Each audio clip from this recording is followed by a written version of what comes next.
How we doing? Hi, Marianne. How we doing tonight? Yeah, we'll wait for some people to get in before we really get a conversation rolling here because I'm not real sure where this one's going to go.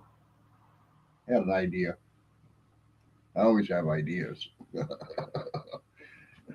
I'm the kind of guy, if I didn't have ideas, I'd be awful bored. I could say that. I'd be awful bored.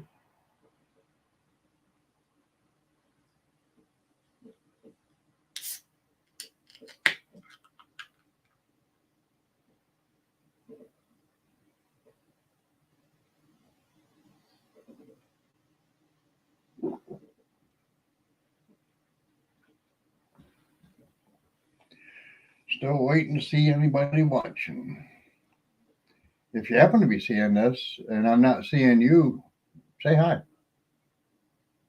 It's always the best way to start a conversation anyway.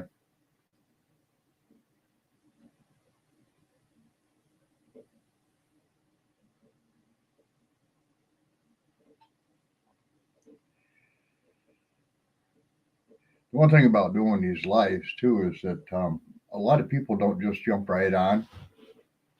My clock may be different than their clock. I've noticed that a bit. Like I'm looking at the computer, it says 8:01 p.m., but if I look at my clock, it says 8 o'clock. And if I look at my watch, which is also set by world time, it's almost five after. It's just one of the things. My phone probably says the same as my computer. Had one, lost one.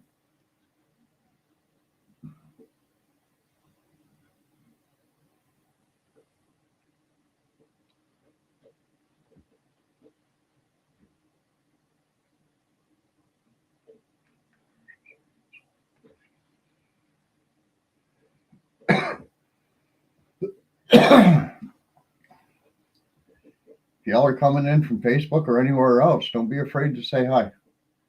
That way I know you're here. Because I'm not too sure that my eyeball up there that shows me nobody's watching is actually true for Facebook viewers and all that stuff, YouTube. But it might be. I'm pretty sure nobody watches me on StreamYard.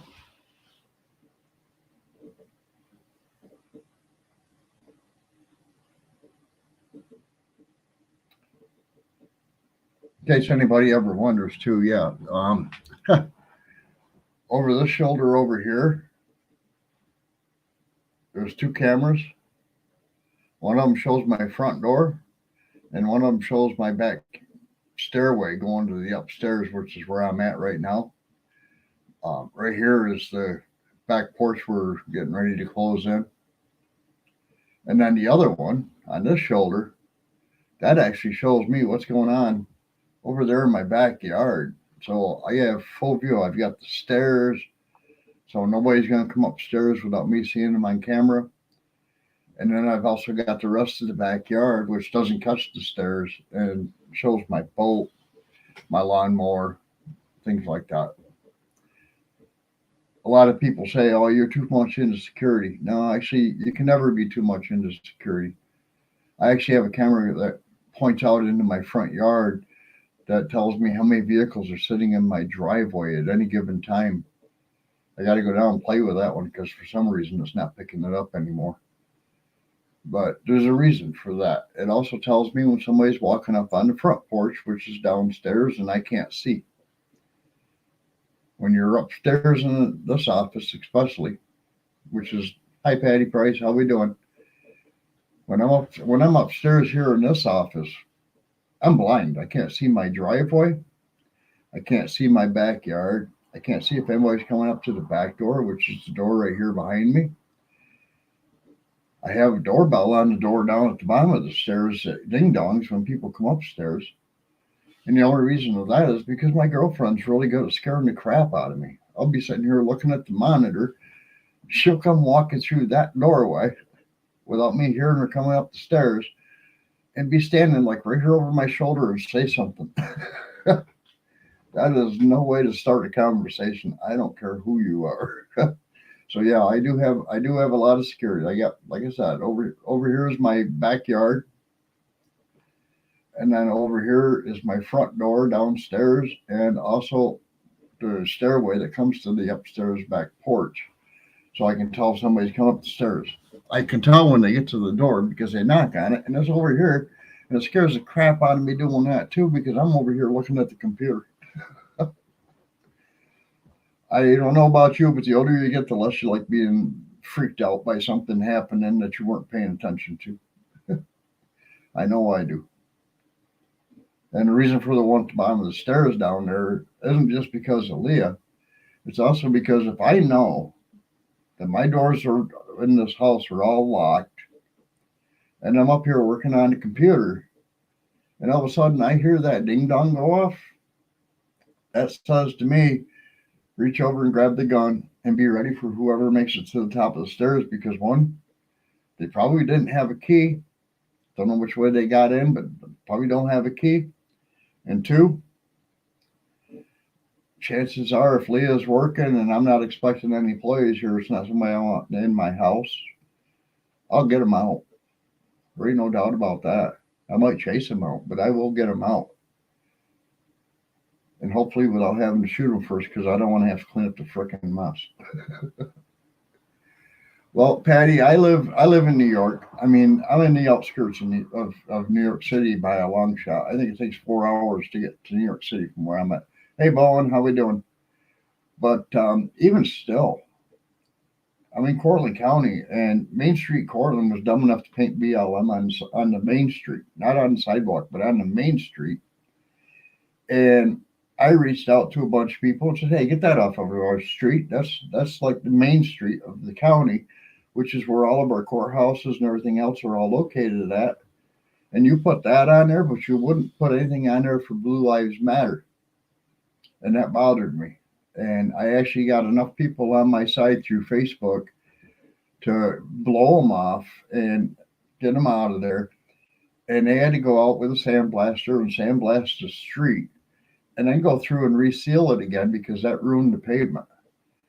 And once I seen that being done, I actually recorded part of it, but I got a lot of crap for doing it. But once I seen that being done, I was like, all right, cool. I finally got our mayor, Brian Tobin, listening to me. And a lot of other people were reaching out to his office too and going, hey, this is not right. You're putting this in front of businesses, and the businesses aren't getting the business because of it being on the sidewalk or in the middle of the street. So it was a real pain. But right after that, and I got crap from him, and I laughed about it, was I said, anybody that has a cement curb in front of their house that wants to have it painted blue to support the local police, I will buy the paint and I will bring the people to your address to paint it. I'll give them safety gear so they don't get hit by cars and stuff and just get her done.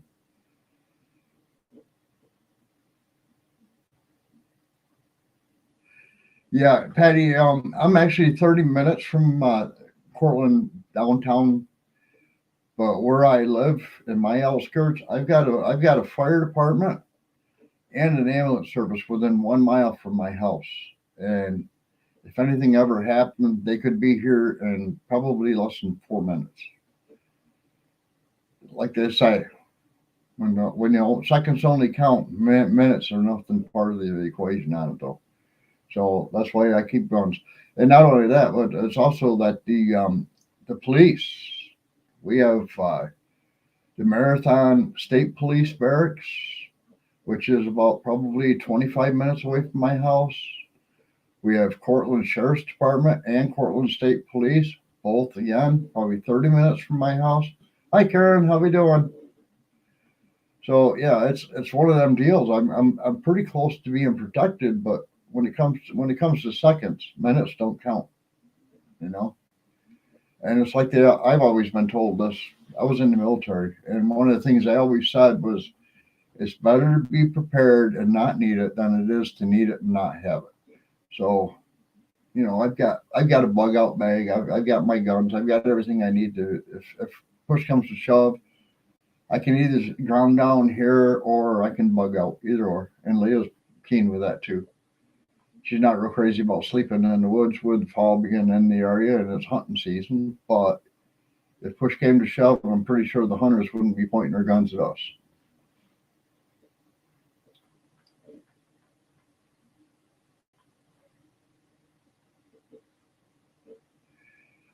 Bowen, I agree. I actually had, I don't know.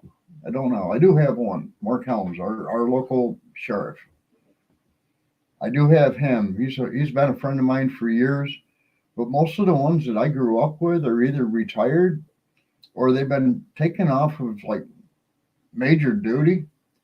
Like one of them is like the guy that runs the metal detector at the local um, courthouse, and then at the county office building, another one just asks you, "Where are you going? And do you know how to get there? Let me give you directions." I mean, that's it's getting to be sad because all these young kids, they don't know who they're dealing with for one. Not that I really care about it, but they don't know who they're dealing with. But for two, they're hot headed, major hot headed, and they're not little boys either. I remember last year, I think it was, or maybe the year before, I was down on Main Street and they had what we call the Cortica game. It's a game, a football game between Cortland State University and Ithaca College. And if Ithaca College beats Cortland like they did a few years back, the city of Cortland gets messed up. I mean, these guys were flipping cars, rolling dumpsters down hills and into the street and stuff. And I mean, it was just terrible. So now, when Cortica weekend comes around, we have a very high presence of police officers. And about 2 years ago, I think it was, I'm down here on Main Street, or in the vicinity anyway, and there's these two cops standing on the corner. And I was like, well, I've noticed an awful lot of extra police activity around here. I'm going to go ask them what's going on. Well, I'm 5'6". Both of these guys were bigger than my dad, who was 6'4". I mean, you want to look up to somebody? My neck was about broken while I was reaching up and talking to him. It was funny, but in the same respect, it was scary because I'm looking at him going, "How do you defend yourself?" They're not bringing in people my size anymore. And most of them that just retired or are being put on restricted duty are my size or smaller. You know, because there never used to be a requirement. You had to be so tall. You had to weigh so much. You had to do this. You had to do that. That was never a requirement before. But now I find out that it is. And at the college campus, they have their own police department.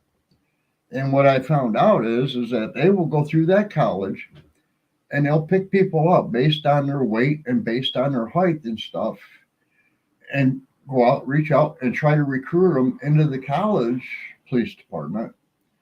And then once they're in the college police department, they can either go to the sheriff's department or they can go to the city police department, or probably state troopers too. I don't know. State troopers has a pretty heavier schedule of things that you have to do in order to get in. I only know that because I was scheduled to do it, and I said, "Well, that's a long drive for a guy that just worked all night, telling his boss he needed the day off." And I picked up a buddy of mine to ride with me, but because he was slow getting to the car, by the time we got there, it was like 3 minutes late or 2 minutes late. They'd already locked the doors and said, "Nope, if you didn't make it, you ain't getting in. Wait for the next test." Well, the next test was 6 months later, and I said, "You know what? In that 6 months, I decided I really didn't want to be a state trooper anyway." At the time, I did. I thought it would be an awesome job. I had a lot of friends that were state troopers, and they retired as state troopers, all of them, all of them. And they weren't restricted to like desk duty or anything like that. No, they were in their cars, they were out patrolling the streets and doing everything they did till the day they retired. Unlike Arkansas police, New York State police do not pick cars. Yeah, Bowen, another thing cool about us too is all of our local fire departments, like Portland City Fire Departments and also Portlandville Fire Departments, there's two of them. Actually, there's two of each. They have a thing going on where if you're in college and you want to be an EMT, they will pay for your training. They'll teach you how to drive the ambulance, providing that you take so many nights to stay at the fire department. You can do all your school work and all that stuff. They'll set you up with an area. But if something happens, you're on call. So you got to go. And if it interrupts your school, we'll explain to the school why you got interrupted and why you couldn't finish whatever it was you were doing or whatever. And they accept it. It's funny how that works. But to be honest with you, I've seen how hard it is for the local. We got, I think, 2 or 3 ambulance companies local to us right now. I've seen how hard it is for them to recruit. My local one right here in my town, they just had a sign up here probably 3 weeks ago. All they needed was somebody to be able to drive the ambulance. You didn't need to go to EMT school and learn all this other stuff. All you had to do was know how to drive. And I came really close to volunteering for that. But the problem is, we don't get a lot of calls, but most of the time when we do, it's really late in the night. And my problem is, I'm going to show you right here, if it gets really late in the night, I like to have my adult beverage. And because of that, I wouldn't be a good driver for them. Because if something happened in the daytime, I mean, we're talking early daytime too. I mean, hell, I can go to 2, 3 o'clock in the afternoon before I decide I want a beer. But early in the mornings and stuff, nothing ever really happens around here. The only thing that might happen is maybe somebody had a heart attack or there was a car accident. But because we're in such a small community, I mean, we're talking an area of probably less than, God, I don't know, 250 to 300 people. There's not a lot of action. That's why the police departments aren't closer to us.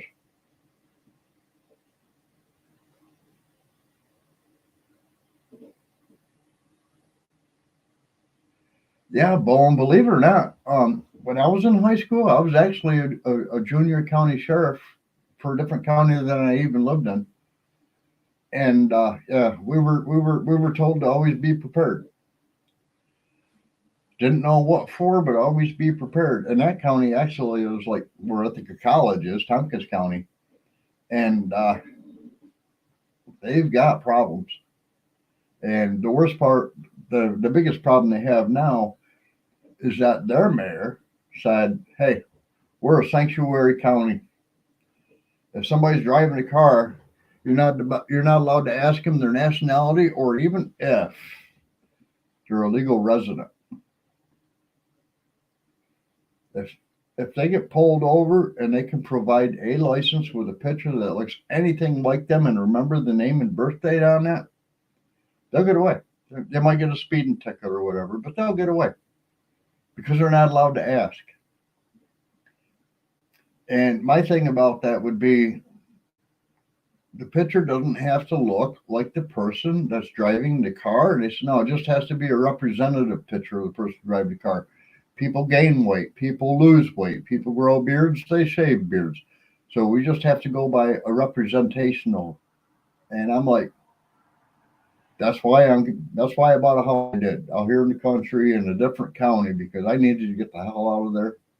That was probably one of the worst areas to ever live in. As it got more sanctuary, it also got to be harder to get police officers to respond. Our house got broke into, and when I walked into the door, it wasn't just broke into; it was vandalized terribly. I opened up the door, I walked back out, I closed the door, I looked at Leah, and I said, "Hey, call the cops. I'm gonna go over to Rogers and let him know I want a shotgun. They're either still in the house or they've recently been in the house." And I went back over after I got the shotgun and I watched the backside of the place so that nobody could come out the backside with a loaded shotgun. And I sat there and it was probably, I'm gonna say 15 to 20 minutes later, the troopers finally showed up. And they're not that far from where I was living. I'm going to say probably in the neighborhood of less than 20 miles. When they showed up, the first thing they did is pointed their guns at me and told me to put the gun down. I said, "Bullshit, I'm watching the back of the house. I want to know if anybody's in the freaking house.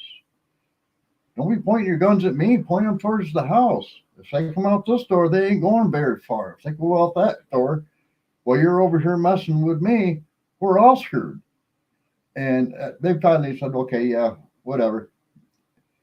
And they went through and they checked the house. There wasn't anybody in there. So I handed the gun back to my buddy Roger and I said, thanks, I appreciate it. Judy Joe's a big Italian. I do. And I'll tell you what, there's been a lot of times where I have been involved with like stupid things. Stupid things. There was one time that there was a cop chasing a guy down the sidewalk in the city of Cortland. And I mean, that guy was booking. And that cop was trying to keep up with him and stuff. And I was driving a van at the time. Well, there was a big parking lot that came up down the road. I'm watching them as I'm driving by him. And I'm like, well, there's a parking lot. So I pulled into the parking lot, but I didn't pull all the way in. I pulled in far enough to keep my bumper at the curb and the front of the van beyond where the sidewalk was. And because that guy was running and looking behind him to see how he was doing against that cop, he ran smack dab into my van. I got out of the van. I walked around. I put his hands behind his back. The officer finally caught up out of breath. And he's like, holy crap, thank you. And I was like, hand me your cuffs. Let's get this guy in handcuffs. Holy shit, you're out of shape. And he wasn't a big cop. You know what I'm saying? I mean, he was like my size. But apparently he never had to go out and do any actual running or anything. He just probably sat around drinking coffee and eating donuts, is my guess. I don't know. He wasn't fat by any means. But a lot of these guys that do that, they don't work out. I mean, the new ones do. Cortland City Police Department, Cortland County Sheriff's Department, they both have a weight room. I think our state troopers do now too, but I'm not positive. I know they all built new barracks that are bigger, and I think it was to be able to put in a weight room, but I don't know that for a fact because I haven't been inside of any of the new barracks. But they're big, and it wasn't just to add one or two officers.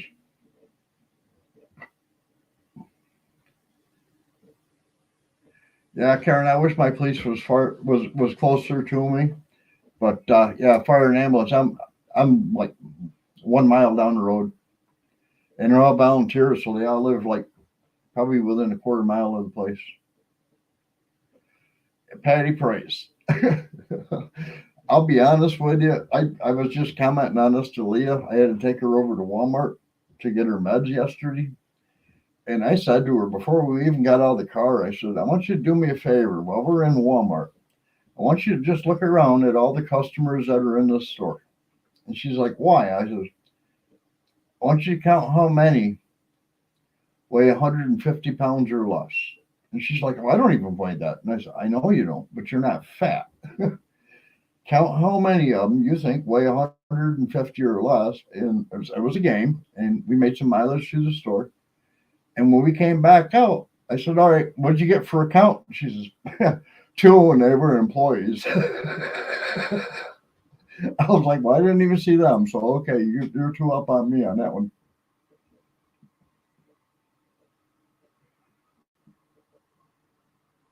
But I'll be honest with you, back in the younger days in my area, I could have outrun them on crutches.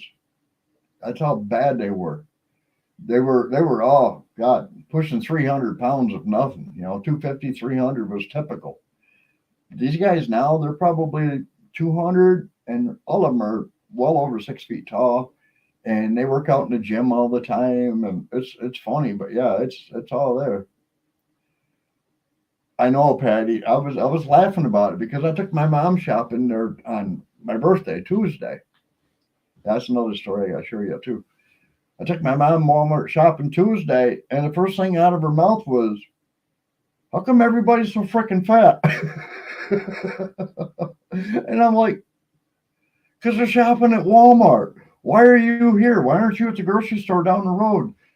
Well, I need stuff that the grocery store doesn't sell.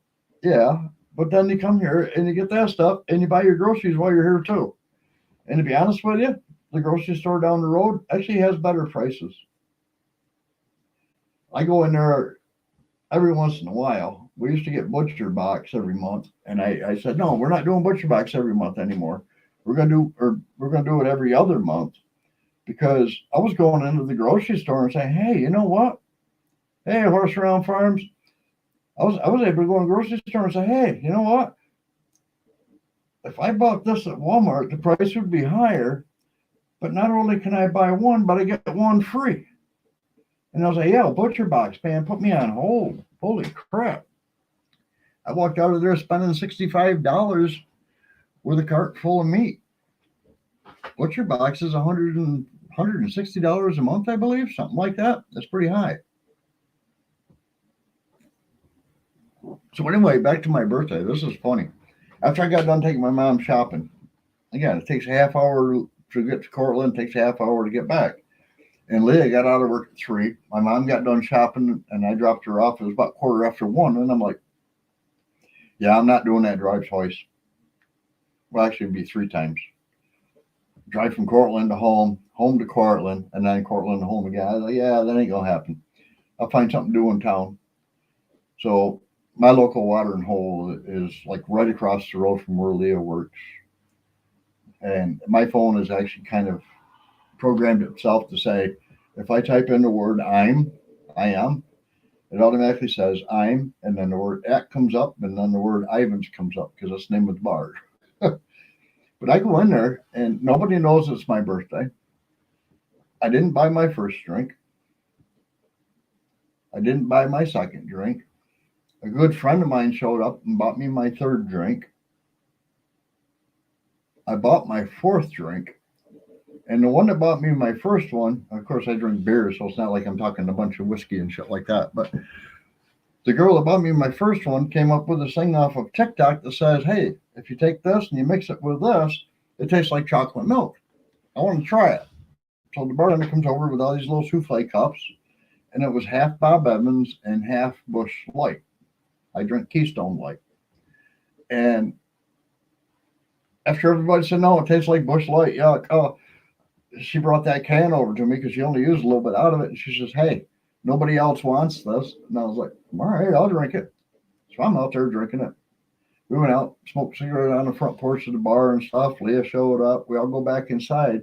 Well, while we were out on the porch, I told April, the girl that bought me my first drink, I said, by the way, you didn't know this, but today's my birthday. So when I walked into the door and you bought me my first one, I was pretty impressed. I thought maybe you followed me on Facebook and it told you or something. She says, no, I don't know about that stuff. So when we go back into the bar, she announces, hey, it's his birthday. Nobody knew it, but he had 5 beers and he only had to pay for one. And I was like, okay, now we got all these other people in there wanting to buy me a drink. Damn it. Not staying. Got to go. Had to go back to my mom's house, actually, because it was my birthday. We had to go there for my birthday dinner, but it was a pretty funny time. Thank you, Patty. Judy and the Big Italian, my birthday was on Tuesday, 10/10. Which is really ironic because my dad's birthday was 4/29/29. I'll remember that for the rest of my life for some reason. My brother's is May 18th. My other brother's was July 9th. My mom, thank God I have the Yahoo calendar that sends me a reminder because I get a 3-day notice saying, hey, your mom's birthday's coming up. That gives me time to go get a card or something for her or whatever. My brother Dale normally gets her lottery tickets. And thanks, Jody, and the Big Italian. My brother normally gets her lottery tickets, and I try to find her something that she can use around her house or buy a plant to replace one that might have died or whatever. But I'll be honest with you, it's getting very difficult.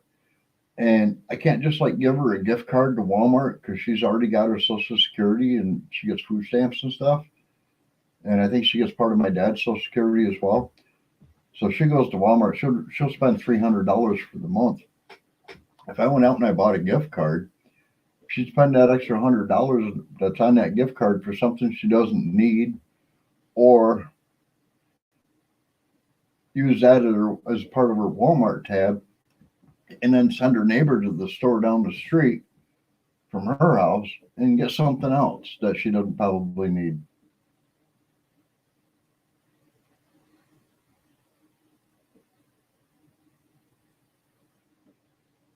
8 of 88. Wow, that's funny. My son was actually 10-1 20. Or no. 10-1 19. Right? No, that's not right either. He's getting old. It's hard to remember what his year was now. Ah, well, any rate, I'll figure it out at some point in time. Actually, you know what it was? 10-1-10. I had to put the numbers together in my head. Yeah, it was 10-1-10. Because I was joking around with his mother at the time, my girlfriend at the time, his mother still. I was joking around saying, "What, you couldn't cross your legs for 9 days?" All right, guys, my 30 minutes is up. I'm going to call this one. Thanks, everybody, for hanging out. Don't forget to tell all your friends. And again, if anybody wants to join in on these with a mic, as long as you got a mic and the camera, Bo and you included, you can join in. And Judy Jules and Big Italian, you can too, as far as that goes. Like I say, anybody's got a camera and a microphone, there's always a link at the top of the chat section that you can click on that'll bring you over here. And for anybody that's wondering about the Master Listed Lives, this is it scrolling across the bottom of your screen right here. I got to do it that way because the camera's facing the opposite direction. But anyway, it's there. And also my email address. So if anybody wants to drop me an email for anything, there you go. Let me know. All right, guys, we're going to call this one good. Have a good night. Later.